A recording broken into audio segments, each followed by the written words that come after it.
ইসরায়েলে দফায় দফায় রকেট হামলা চালিয়েছে হিজবুল্লাহ। মঙ্গলবার লেবানন থেকে সকাল ও বিকেলের দিকে ৭০টি রকেট ছোড়া হয়।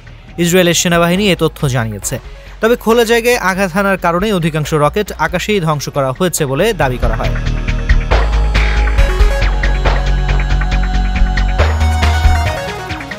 ইসরায়েলি বাহিনীর তথ্য অনুযায়ী আপার গ্যালিলি, ওয়েস্টার্ন গ্যালিলি ও গোলান হাইটসে হামলায় কোনো হতাহতের ঘটনা ঘটেনি, তবে কিছু খোলা জায়গায় আগুন ধরে যায়। এ সময় সেনাবাহিনীর সদস্যরা আগুন নিয়ন্ত্রণের চেষ্টা করে।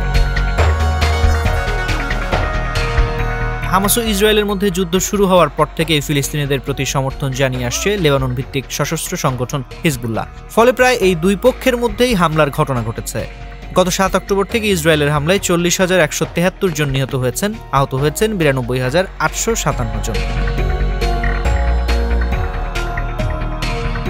এদিকে গাজা ইসরায়েলের যুদ্ধে বাইডেন প্রশাসনের সমর্থনের বিরুদ্ধে প্রতিবাদ জানাতে হাজার হাজার মানুষ শিকাগোর রাস্তায় নেমে বিক্ষোভ করেছে।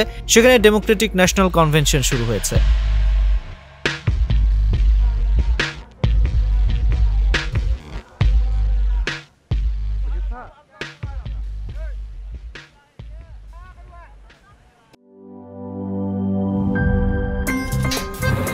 আমার একটা স্মার্ট সিদ্ধান্তে 25% গ্যাসের খরচ কমেছে। ভাবছেন কিভাবে?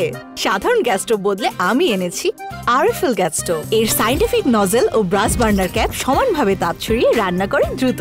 তাই গ্যাসও বাঁচায় 25%, টাকাও বাঁচে 25%। আরএফএল গ্যাস স্টোভ নিরাপদ ও গ্যাস সাশ্রয়ী।